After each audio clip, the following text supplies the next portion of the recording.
Dear scientists, dear scholars, dear participants, ladies and gentlemen. On behalf of the Alexander von Humboldt Foundation, I'm delighted to welcome you to the Gender Summit 221. Gender equality, diversity, inclusion post-corona, quo vadis? This topic of our conference emphasizes two major points.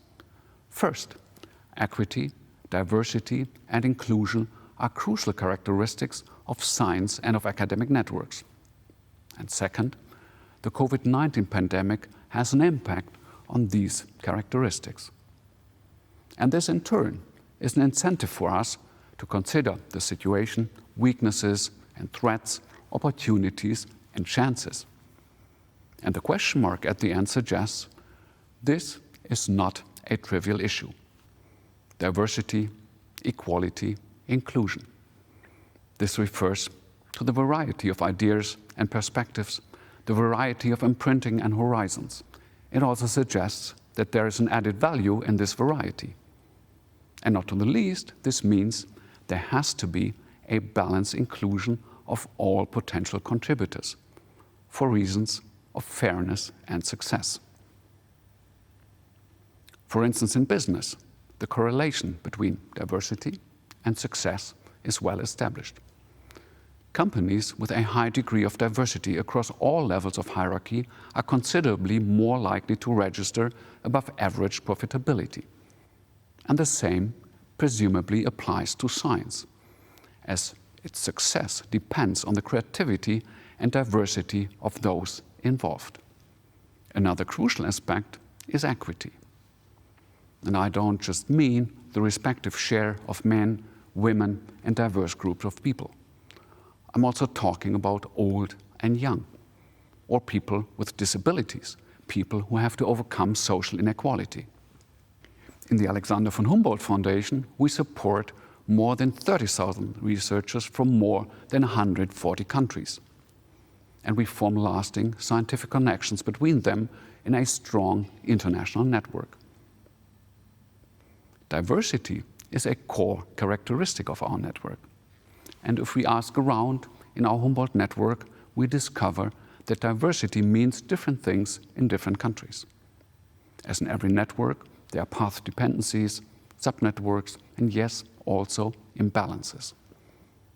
For instance, in the case of the Humboldt Professorship, Germany's most valuable research award, there are hardly any researchers from countries outside of Europe and of North America. Moreover, in most of our award programs, women are underrepresented. We all know about the glass ceiling effect, which, for many women, means the end of their chances of advancement in science. And now, this situation is hit hard by the COVID-19 pandemic. Universities, libraries, laboratories, schools and kindergartens have been closed. Physical mobility has been limited, access to infrastructures and data archives has been impaired, information transfer has been shifted to mostly digital, personal contacts to colleagues are largely missing. Scientific activity, as indicated by the number of published papers, has overall declined during the first lockdown. Bibliometric analyses have shown that researchers with underage children were particularly affected, and research activities of women suffered significantly more compared to that of men.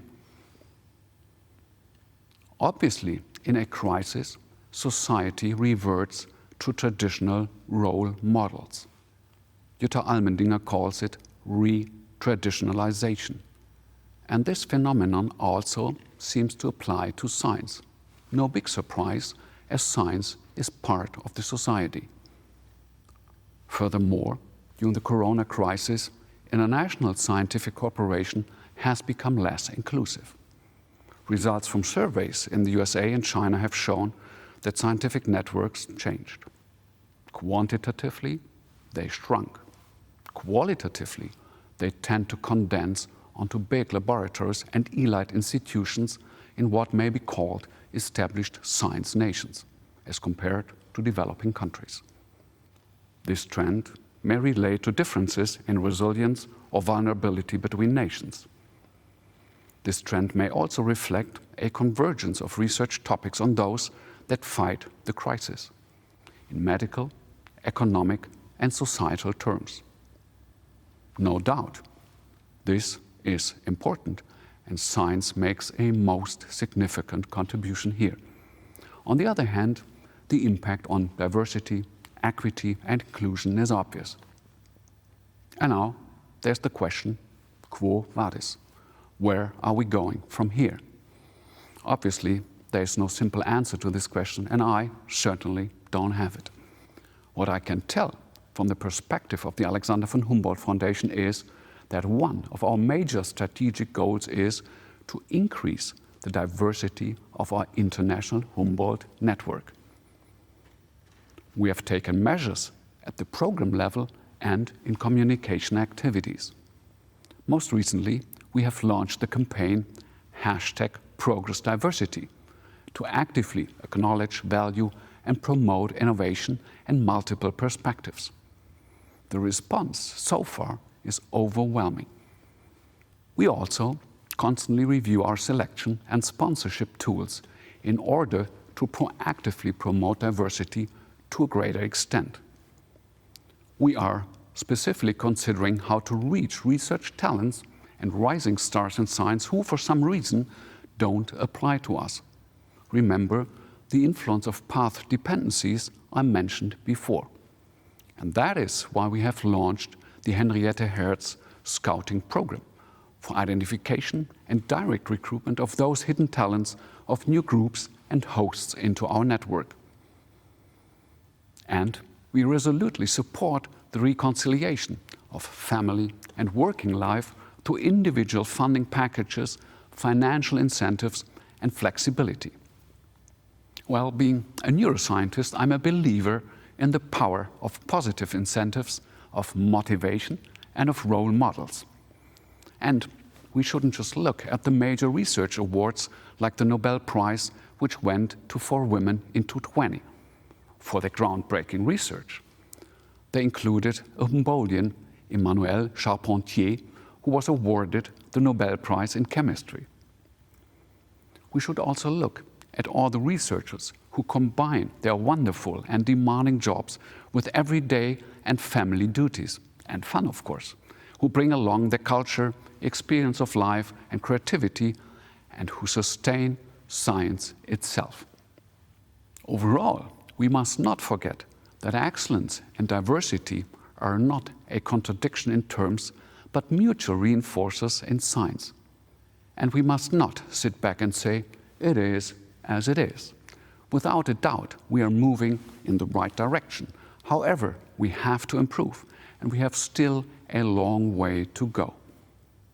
Quo vadis, perhaps the most efficient path to improvement is through a crisis like the COVID-19 pandemic. So let's take our chances.